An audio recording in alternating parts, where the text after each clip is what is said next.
Hello, everyone. Good morning, good afternoon, and good evening. Welcome to our Open Up Live talk show. My name is Dipesh, and I'm the social media coordinator at Voice of Man 360.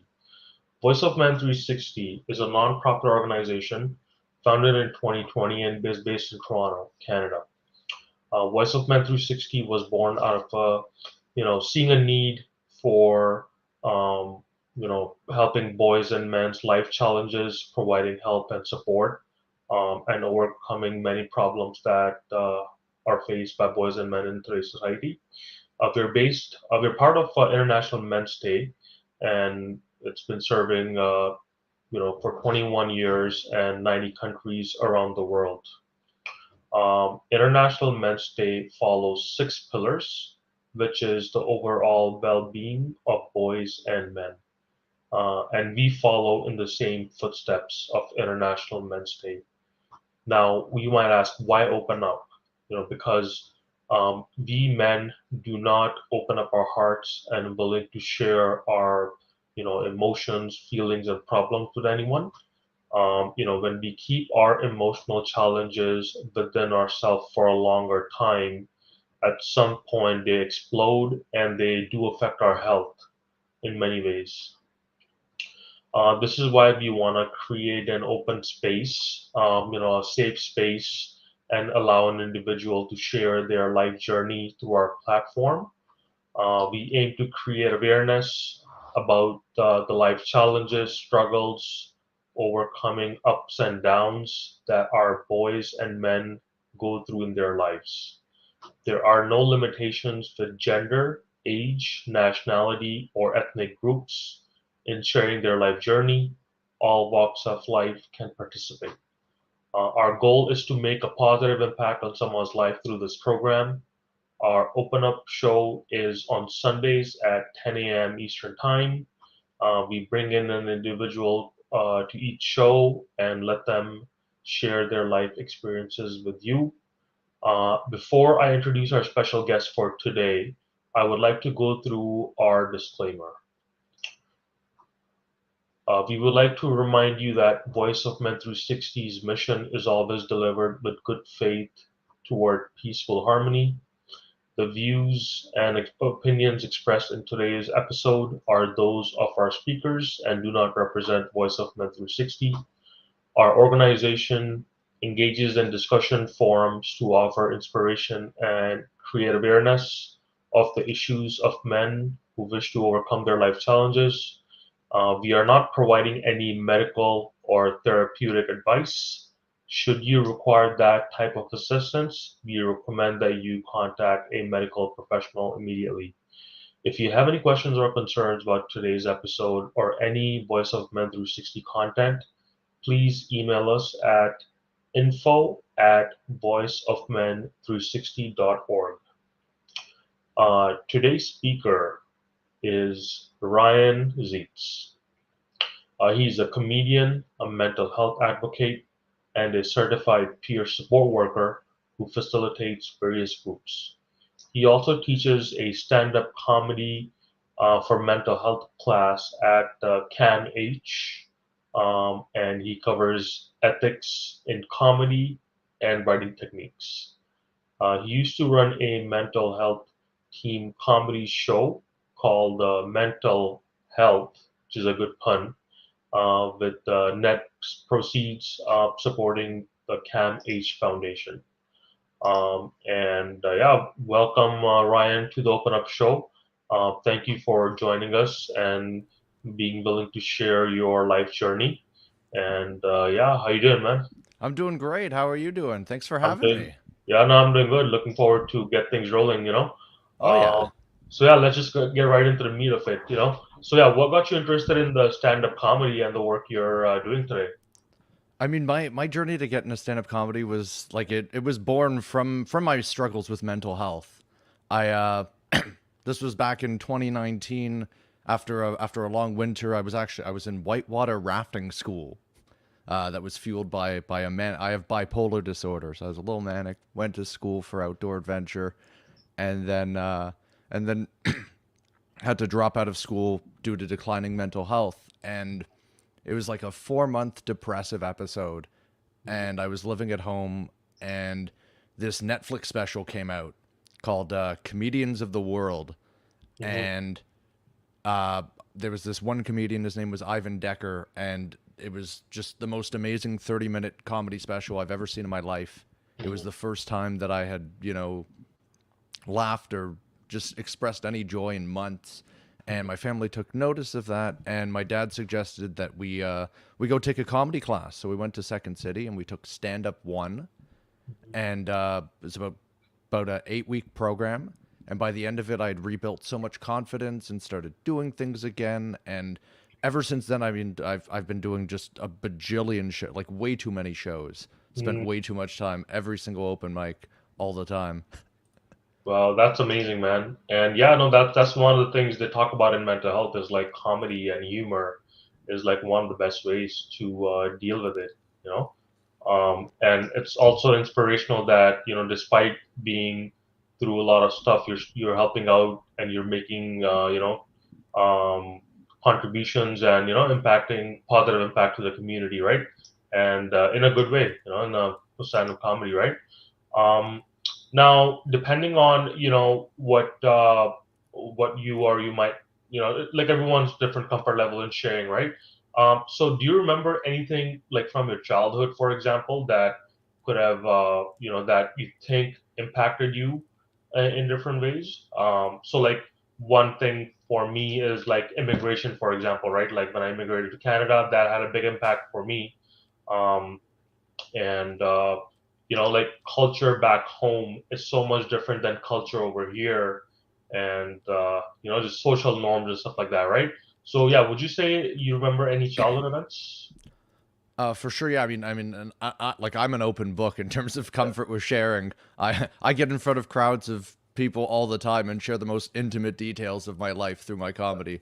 So there's no holds barred here. If anything, you'll think I'm oversharing.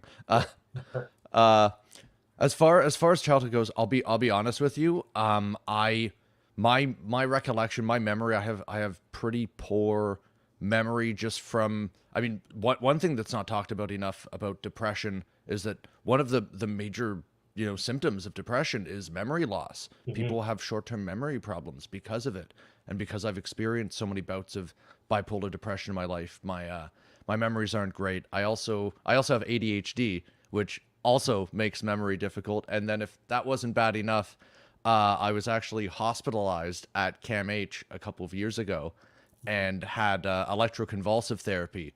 The primary side effect is also memory loss. But but uh, but to answer the question about memories from childhood, I mean one of the most pivotal things was that my mother was diagnosed with breast cancer when I was around 13, and that was a very tumultuous time for the family, and really kind of we all kind of joined forces. And I mean, by the end of it, like, I mean, she was so amazing through all of it, to the point where like sometimes we even forgot that she had cancer. But it was definitely like, I remember the day that they told us. My dad called us down for a family meeting, which we were not a family meeting type of family. That's Yeah. not what we did. So it was like, oh, like who died? Like the last time we had a family meeting, my great grandmother died, Yeah. and they broke the news to us, and it was like it didn't even feel real at the time. Mm. And yeah, but I think it ultimately led to a lot, like a much deeper family bonding and such, and we all just yeah built a lot of empathy, got really close. Trying to think of anything else super pivotal from childhood. But yeah, like I said, yeah, the memory loss is not not Yeah. the best. I'm like I don't even remember what I had for breakfast literally 30 minutes before this interview. Yeah, no worries. Now, same thing happens to me sometimes. It's like when I'm taking my vitamins or my protein, right? I'm like, okay, hold on, did I take it or should I take it again? And then yeah, I know what you mean. No, it's all good now, and I appreciate sharing that because like I think a lot of times, fortunately or unfortunately, a lot of times in a lot of families, only in times of crisis or trauma, like that's what brings family close, right? And but I think that kind of communication should exist in families anyways, right? But yeah, I can totally relate to that, yeah. Um, and if you and again, if it's okay with you, can you share some memories of like your father-son relationship? Like, what did you learn from your dad, and how did it impact your life today? 100%. Yeah, I mean, my dad is my best friend. Mhm. And I think that's so important, to have that strong father son bond, especially because that doesn't always necessarily exist Yeah. uh, in a lot of father son relationships. But yeah, I would say my dad is literally my best friend. We do so many things together. I mean, we he used to coach my soccer team. I was he used to remind me that I was a pylon at soccer too. I wasn't particularly good at soccer, and he still reminds me every once in a while. Even now, I'm 29. He's like, "Hey, when you were 6, you really sucked at soccer, bud." I'm like, "Oh, okay, cool." Uh, but he helped coach some of my baseball teams. He was always around so he's a salesman, works primarily from home. So he was literally always at home when when I was growing up through school, and that was also like just a really fun treat that also not everybody get has the privilege of having access to just have your dad around all the time. And I mean, like I said earlier at the beginning, he's the one who got me into comedy. Like he, brought me out of my shell and said, "Hey, let's go take this stand up comedy class." Because I know back like 20 years ago, he used to do a lot of open mics and stuff, and was very very interested in comedy. He says he's told me that one of his biggest regrets was not being able to pursue that, because by the time he found out he loved it, Hmm. I was already bored. My sister was already on the way, and Hmm. it's not necessarily the most uh, the most practical Yeah. career path, Oh yeah. especially with the financial aspect of the Canadian comedy industry. Oh yeah. Yeah. I think you're traveling all the time too, right? Like Oh different God, yeah. like that, right? So Yeah, I mean, I'm bouncing around. I probably get extra work because I have a car, so people know. Oh, Ryan can drive down to Bowmanville for sure. We'll give him a spot here. Oh, he's from Richmond Hill. Yeah, he can get all the way to London, Ontario. Yeah, he's got a car. He could do that. yeah. No, and that's amazing that like your father pushed you into doing stand-up comedy, because I think putting yourself out there, it takes a lot of courage, right? And I think that's like the role of a father, right? If you look at like, psychology, just growing up, I think a father is, the one that pushes their children to, face life challenges. And yeah, I think that's what, fatherhood's all about. And that's what, the upbringing of boys and men, it does impact the relationship, right? Um, when you look at like mental health, right? So why do you think mental health is important for boys and men? If in today's world, right? We look at we look, information age, modern society, social media, internet, right? So yeah, so the first question is like, why do you think mental health is important for boys and men in today's world? And then the follow-up question to that is, um, what would you like to see differently when it comes to boys and men's mental health? So why is it important, and what would you like to see different?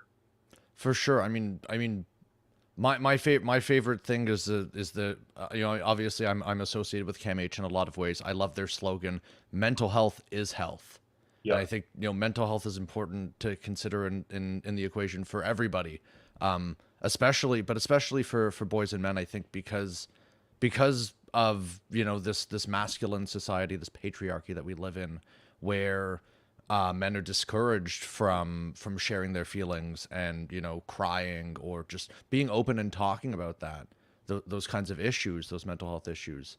I think that's why I'm so adamant. Like, if anything, I overshare. I'm like, hey, this is how I'm feeling like all the time, and I try and express that through my comedy. That's essentially like my comedy is like literally, instead of journaling, instead of writing down in a journal like here's how I was feeling today, instead I'll just make a joke about something that happened instead, which is my fun way of processing it. love it.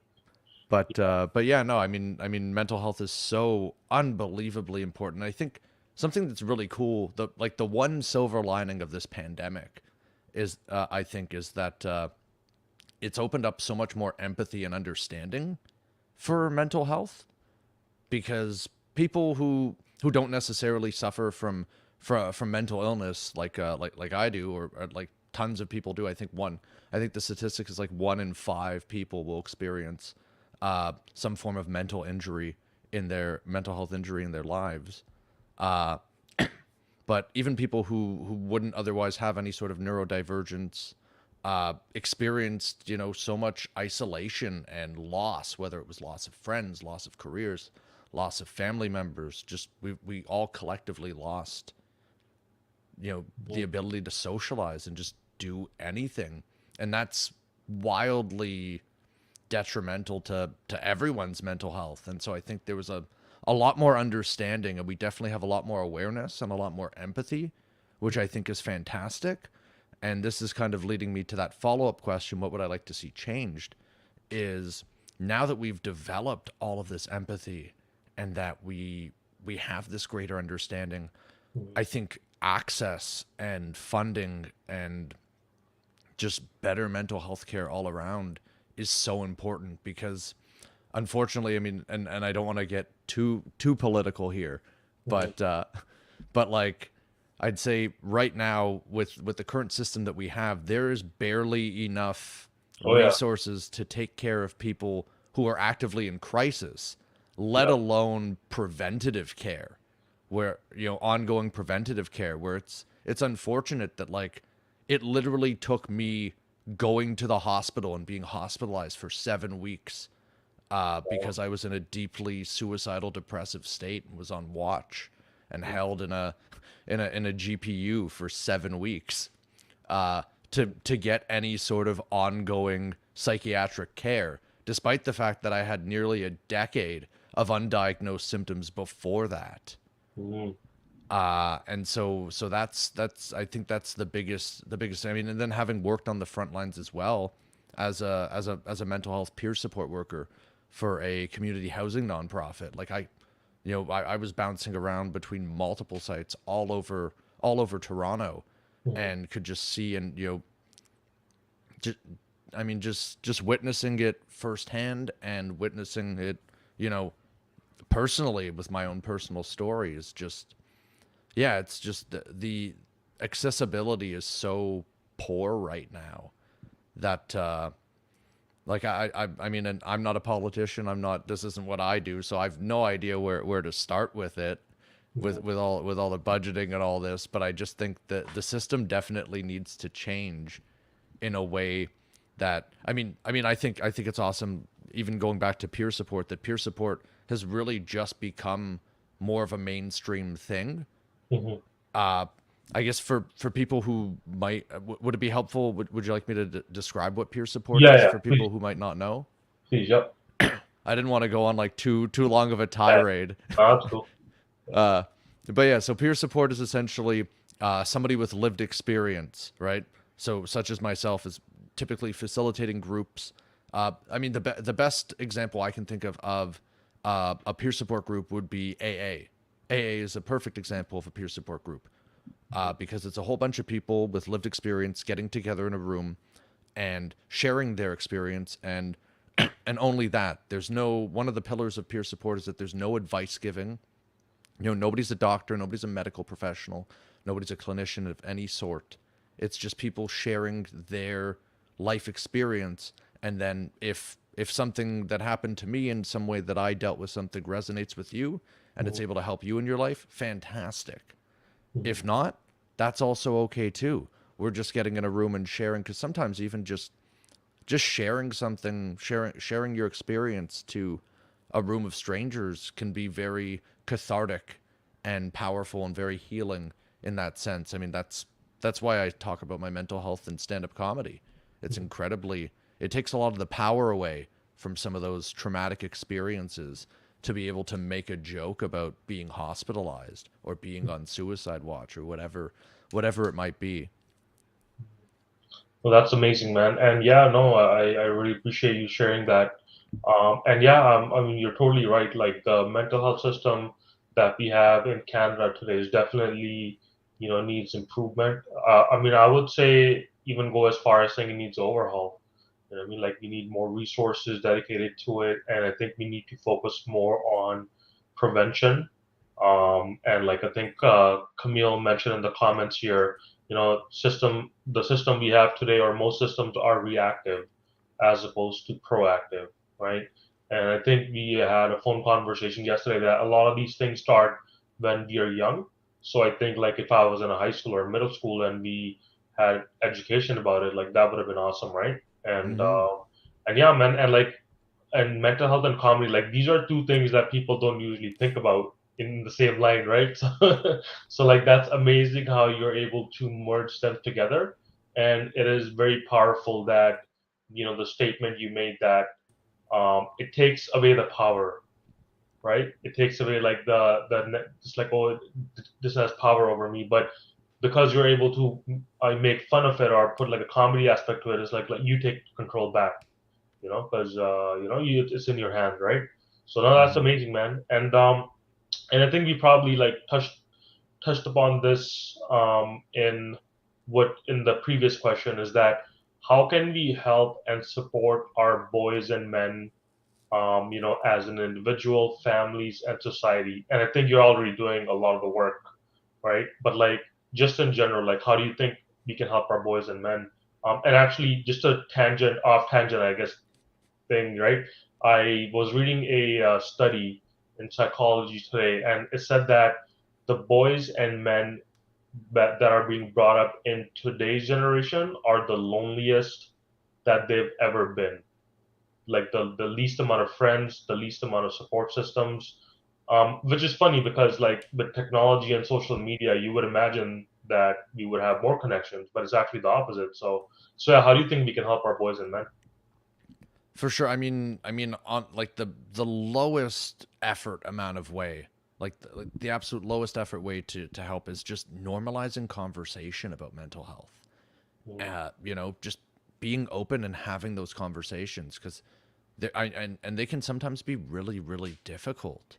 And that's also part of the reason I like the intersection of comedy and mental health, is because it's a very low barrier to entry way to have those conversations. If I go up and I make a joke about being bipolar and somebody else in the crowd identifies with that, they might go talk to somebody about it. Be like, oh my God, I saw this comedian. He talked about such and such. I usually wind up having a conversation with at least 3 or 4 people at the end of every show after talking about doing a lot of mental health related material.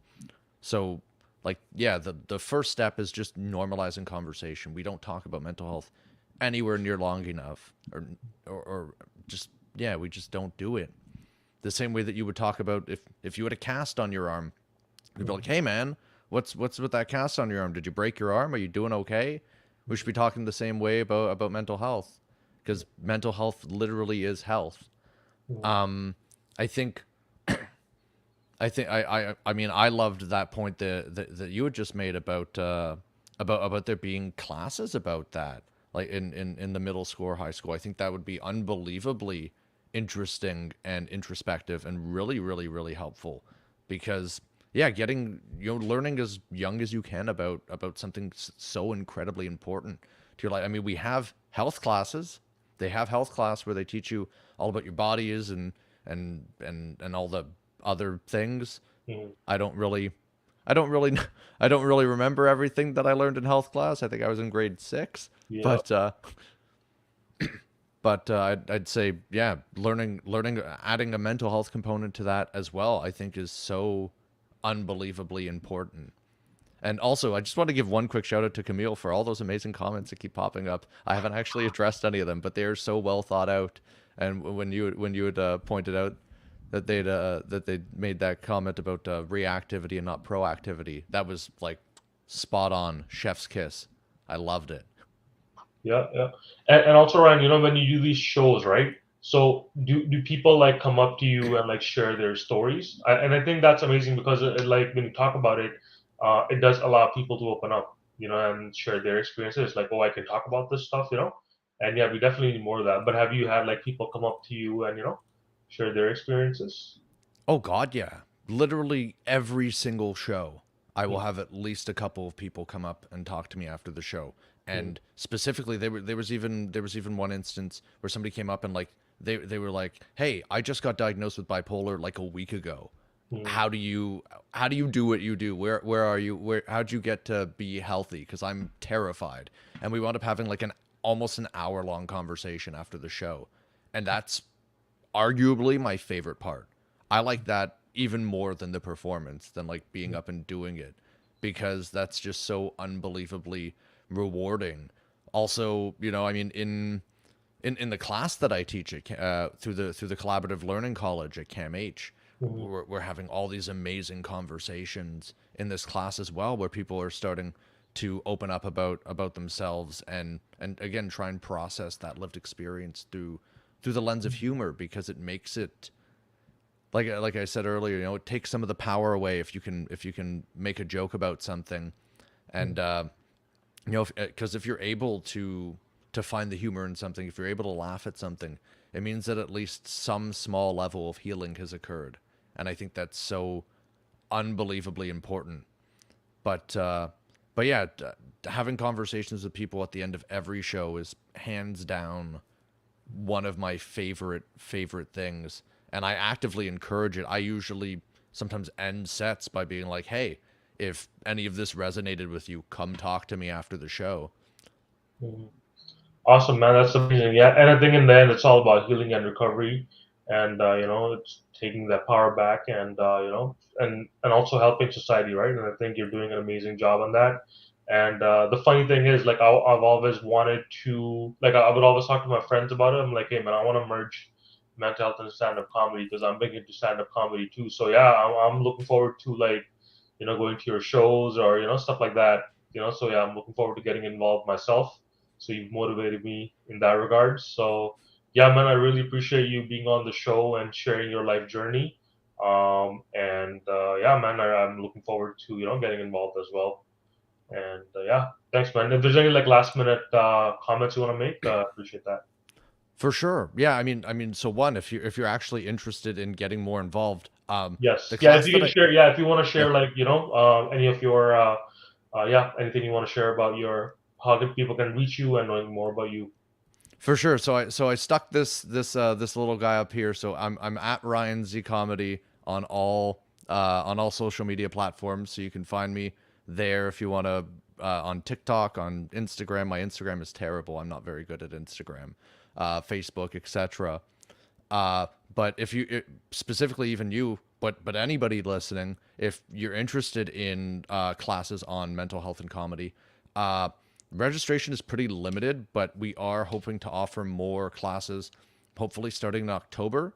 The current class that I'm teaching in the Collaborative Learning College is full, but I'm hoping to run multiple iterations of it, and that'll be through the Collaborative Learning College at CAMH.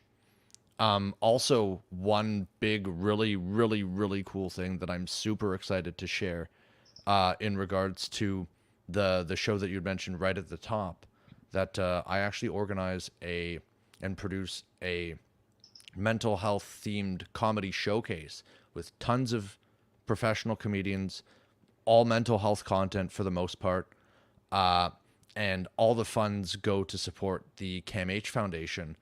And right now, I'm actually going to be spotlighted at the end at the Paradise Theater on September 22nd. There's a big, huge showcase there happening. It's called the Vong Show, because named after Vong Show, the star of the show, and he's putting it all together. He's absolutely amazing. He's phenomenal, and and he's bringing all of Canada's best comedians for this massive showcase at the Paradise Theater in Toronto. I think the address is 1006 Bloor Street West. And then at the end of it, he's actually taken on a couple of cool show producers such as myself and others, and we're all going to have a little bit of time to spotlight that. And the goal is to eventually run that show that I've been doing on a much smaller indie scale in like cafes and bars raising money, to turn it into a larger theatrical production, and really and just raise as much money and as much awareness as possible. And yeah, and obviously the show is called Mental Hell, Yeah. HELLTH, because I am a sucker for a good pun. Yeah, that's a good one. Yeah, when I saw that, I had a big chuckle. I'm like, that's pretty, that's awesome. All right, thanks so much, Ryan. Okay, everyone. So in closing, I just want to make a few announcements. We have a few live shows coming up. So Open Up is one of our shows. Sharing your personal life journey. It's a live talk show on Sunday at 10 a.m. EST. We have Lily. It's a Tamil live talk show on Sundays at 8 a.m. EST. We have our monthly webinar, which is on first Saturday of every month at 10 a.m. EST. We bring expertise in organizations and discuss a particular topic each time. We have our monthly special show, The Unspoken Tears. And this basically is on second Saturday of every month from 10 a.m. to 11 a.m. The focus is on domestic violence against men, bullying, male sexual abuse, traumas, porn addictions, and human trafficking. Then we have our author circle. We want to bring individuals who have been contributing to the well-being of boys and men through writings, articles, media, and also recognize them and appreciate them. This happens on third Saturday of every month from 11 to 12 p.m. 11 a.m. to 12 p.m. EST. We also have our podcast. So all of our shows are available on all platforms, including iPhone, Google Play, and so on. We also have our monthly men's group meeting, only for men and by men.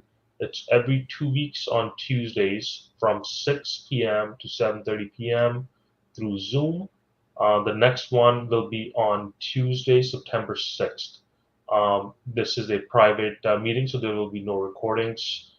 Please join through Zoom, and the link is available on our Facebook group and Facebook page. And lastly, we have our Pass the Talking Stick show. This is an indigenous peer to peer support group. Again, as we come to the close of the show, there are no limitations with gender, age, nationality, or ethnic groups. All walks of life can participate in any of our shows. If you want to be a guest on any of our shows or willing to be part of our organization and help us directly or indirectly, please reach out to us. We would love to work with individuals, professionals, expert community organizations, corporations, government officials, and businesses, or any other associations. Our phone number is 437-889-8329. Our email is info@voiceofmen360.org. Our website is voiceofmen360.org. And you can find us on all the social media platforms, including Facebook. You can join our group so you can see our daily activities, and please invite your friends and families as well. And you can also find us on Instagram, LinkedIn, Twitter, YouTube, and TikTok. And please subscribe to our YouTube channel, Voice of Men Through 60. We want to reach out to more people and help the community. Please continue your support, and thank you very much for joining our show.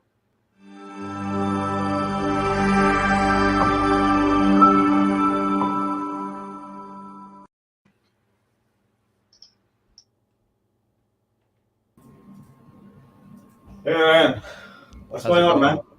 Good. So, any feedback, anything from your side? That was great. That was awesome. I felt bad. I thought this green screeny thing was gonna work better. Like you couldn't see any of No. my hands, and I was like, oh no. It You, normally works so much better than that. Because I was you, like, oh, I have this cool background that I do when I do like Zoom comedy. Sometimes I do like corporate Zoom comedy, or like I did a show for like McMaster's Mental Health Week, like yeah, see, a here's little bit ago. here's Oh, the. we're live. Are we supposed to be live? Oh, sure.